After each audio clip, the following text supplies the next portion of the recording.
Kelly Clarkson's story with Brandon Blackstock is one of love, conflict, resilience, and the complicated threads that bind two people together even after their marriage unravels. A story that began in a fleeting moment, but grew into years of shared history, before ending with a silence that no words could easily capture, a silence made real in August of 2024 when Brandon, her former husband and the father of her two children, passed away after a private 3-year fight with cancer, leaving Kelly to navigate both her own grief and the responsibility of guiding her children to the loss of their father, a task that forced her to confront not only the tender memories they once shared, but also the shadows of a relationship that had been marked by both deep affection and painful battles. Their first encounter dates back to May of 2006 when Kelly, already a household name from her American Idol victory, crossed paths with Brandon at rehearsals for the Academy of Country Music Awards, a casual meeting that left an impression on her even though he was then married to his first wife, Melissa Ashworth, and the father of two young children, Savannah and Seth, and although their exchange was brief, Kelly would later admit she had felt a spark of certainty, quietly telling herself that she would end up with him one day, a premonition that lingered even as life pulled them apart for several years with Kelly pouring her energy into her career, releasing albums, touring, and cementing her place in pop culture, while Brandon worked behind the scenes in the country music world under his father, Narvel Blackstock, whose marriage to Reba McEntire had given Brandon a place close to country royalty. Their paths converge again in 2012, this time at the Super Bowl, and the timing was different because Brandon's first marriage had ended and Kelly, after years of prioritizing her career, was ready for something lasting, and what followed was a whirlwind romance that saw Brandon proposed by December that same year, and Kelly eagerly accepted, believing she had found the missing piece she had been yearning for, the sense of safety and stability she had lacked in her personal life, a conviction she carried with her into their intimate wedding in October 2013 at Blackberry Farm in Tennessee, where she not only became his wife, but also stepmother to Savannah and Seth. The marriage quickly expanded into a family of their own with the birth of their daughter River Rose in 2014, and their son Remington Alexander in 2016, and Kelly often spoke about how much he cherished their blended family, proudly sharing holiday moments and trips where all 4 children came together, moments she described as the kind of memories that truly matter beyond the glamour of her career. While professionally, her bond with Brandon became even more entangled as he stepped into the role of her manager in 2017 after years of influencing her business decisions, including securing her lucrative NBC contracts for The Voice and her talk show, The Kelly Clarkson Show, arrangements that earned her millions but also blurred the line between their personal and professional lives. Kelly admired his instincts and often credited him with pushing her toward opportunities she might have otherwise overlooked. And during these years, she also poured her emotions into her music with her 2015 ballad Piece by Piece, standing as a heartfelt declaration of how Brandon's presence had filled the void left by her absent father, a song that became one of her most emotional performances as she often fought back tears on stage, particularly when he was present in the audience, because for her the lyrics were not just art but testimony.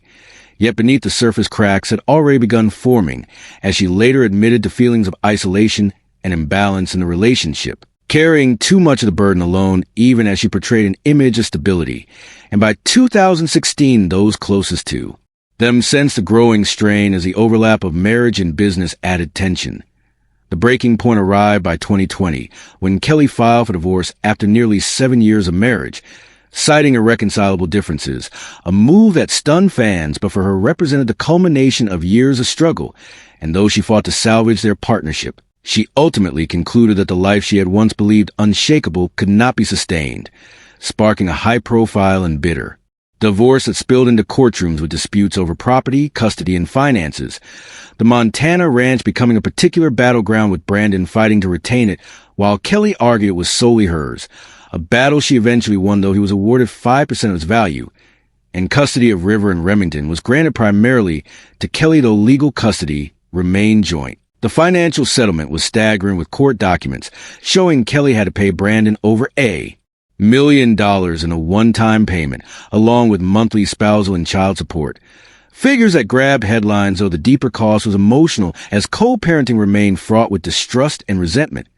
further compounded by legal battles when Kelly later sued Brandon and his father's management company for unlawfully securing deals without proper licensing. a case she won in 2023 when a labor commissioner ordered Brandon to pay her $2.6 million, an outcome that publicly underscored how far their once collaborative bond had deteriorated, transforming a love story once celebrated into a cautionary tale about mixing marriage and business. Yet while the lawsuits and bitterness defined their relationship in the public eye, privately another battle was underway as Brandon confronted melanoma, a diagnosis he chose to keep largely private, confiding only in family and close friends as he endured treatments and declining health. And despite their difficult history, Kelly stepped into the unexpected role of caregiver again in quiet ways, balancing her professional commitments in New York with regular trips to support River and Remington as their father's condition worsened. Her absences from her talk show in March 2024 explained publicly only as personal reasons, but privately understood by those close to her as time devoted to navigating her children's needs and being present for Brandon in Montana, even as he tried to continue life with his livestock auction business and the rodeo project he was building with his partner Brittany Marie Jones, the woman he had been with since his separation from Kelly, a relationship revealed more fully in his obituary after his death. By August 6, 2024, Kelly finally acknowledged to fans that she was postponing her Las Vegas residency to focus on her family, a decision made only hours before Brandon's death on August 7th at the age of 48. A passing that left his children without their father and Kelly with the difficult role of guiding them through grief, while carrying her own complex emotions about a man who had once been her anchor, but also her fiercest adversary. In the immediate aftermath, she chose silence, making no public statement, and instead focusing entirely on River and Remington, prioritizing their sense of safety above all else. Even as speculation swirled about her professional commitments with The Voice and her talk show, and while industry insiders wondered if she might step away from television altogether, NBC reportedly gave her the space she needed, understanding that this was not a loss she could compartmentalize. In the weeks and months that followed, she scaled back opportunities, declined projects, and began caring for her vocal health more seriously after years of strain, knowing that her well-being and her children's emotional stability mattered more than momentum. And privately, she honored Brandon's memory in ways few would ever see, keeping photos of him in the children's rooms, encouraging open conversations about him, maintaining contact with his older children Savannah and Seth to keep the family ties intact, and ensuring her kids understood that their father's love had been real despite the conflicts that had fractured their marriage. When she did eventually speak publicly about Brandon, it was not in interviews or statements, but on stage, her most authentic platform, when she revisited piece by piece with new vulnerability, her voice faltering under the weight of fresh grief as she spoke to her audience about the sides of Brandon the world never knew, the humor that could diffuse tension, the sharp business instincts that had guided her career, the tender moments he shared with her children, memories she insisted deserved space alongside the public narrative of lawsuits and divorce, telling her audience that no one had ever truly known all of him, not his best or worst, but in the in-between where real life existed. And in doing so, she reminded her fans that grief and conflict can coexist, that love and bitterness can live side by side, and that acknowledging all of it is the only way to honor the truth of a life shared. In that moment, the story of Kelly Clarkson and Brandon Blackstock ceased to be one of simple tragedy or scandal, but became a testament to the complicated, messy, and deeply human reality of love, loss, and family. A reminder that even when relationships end in pain, the memories of laughter, tenderness, and shared dreams remain woven into the lives left behind, shaping the way both partners and their children carry forward. As time passed in the wake of Brandon's death, the complexity of Kelly Clarkson's emotions became even clearer. Not because she issued lengthy statements to the press, but because those who knew her best could see the duality she was wrestling with. On one hand, the woman who had endured years of litigation, disappointment, and the unraveling of marriage that once seemed destined for forever. On the other, the mother who was determined to preserve her children's memories of their father in a way that was honest yet compassionate, refusing to let bitterness taint the legacy he left in their young lives. And in this balancing act, Kelly revealed a resilience that had been present all along, the same resilience that had carried her from a Texas girl with a big dream to the winner of American Idol, the same resilience that had sustained her through career setbacks, heartbreaks, and public scrutiny. In private moments, she acknowledged the irony of it all, that the man who had at times been her source of greatest stress had also given her the very family that grounded her, And now that he was gone, she carried not just her own grief, but the burden of helping their children navigate the kind of loss she had once endured when her father walked away. Though this time it was final and irrevocable, and she was determined to make sure River and Remington understood that their father's absence was not abandonment, but a cruel twist of fate, a disease that stole him despite his fight. Friends said Kelly spent hours talking with grief counselors, not only for the children but for herself, admitting that unresolved emotions about her marriage sometimes resurfaced in confusing ways,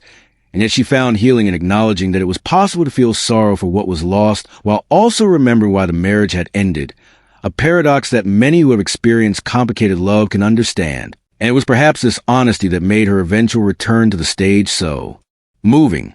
because rather than presenting a sanitized version of grief,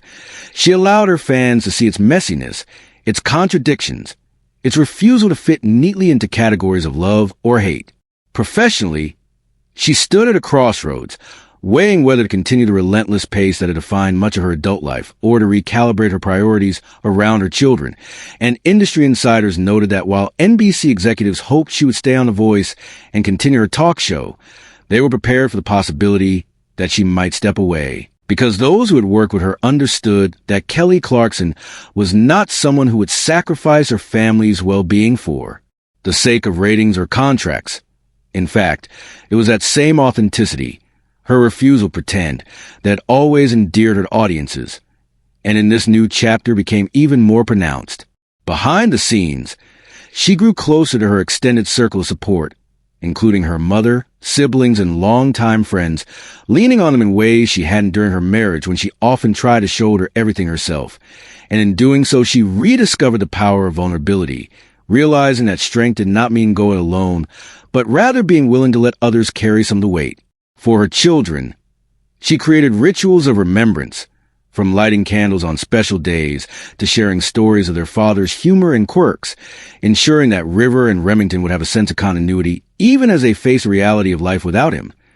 And when fans occasionally pressed her for details, she remained protective, unwilling to turn their grief into spectacle, a decision that spoke volumes about her values in a world where celebrity lives are often dissected for entertainment. Meanwhile, the music industry, which had witnessed Kelly's career highs and personal lows, speculated on whether this loss might fuel her next album in the same way past heartbreaks had inspired her greatest hits. And while Kelly remained non-committal publicly, those close to her hinted that songwriting had once again become an outlet for processing emotions too heavy to articulate otherwise, with late-night sessions at the piano offering her both solace and a channel for expression. If there was one consistent thread through Kelly Clarkson's life, it was her ability to transform personal struggle into universal art, and many predicted that when she was ready, her reflections on love, conflict, and loss would resonate deeply with fans who had followed her journey for 2 decades. Yet beyond the stage and studio, Kelly was simply a woman navigating the complicated legacy of a man who had been her husband, her manager, her adversary, and the father of her children, a man whose life had intertwined with hers in ways both beautiful and painful.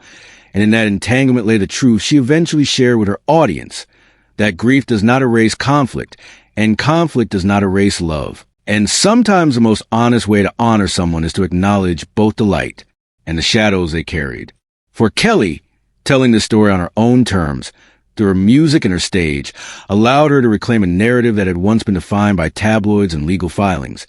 And in doing so, she modeled for her children and for her fans that healing is not about erasing the past, but about accepting it, learning from it, and finding the courage to move forward while carrying its lessons. In this way, the chapter of Brandon Blackstock's passing did not close the book on Kelly Clarkson's story, but rather open a new one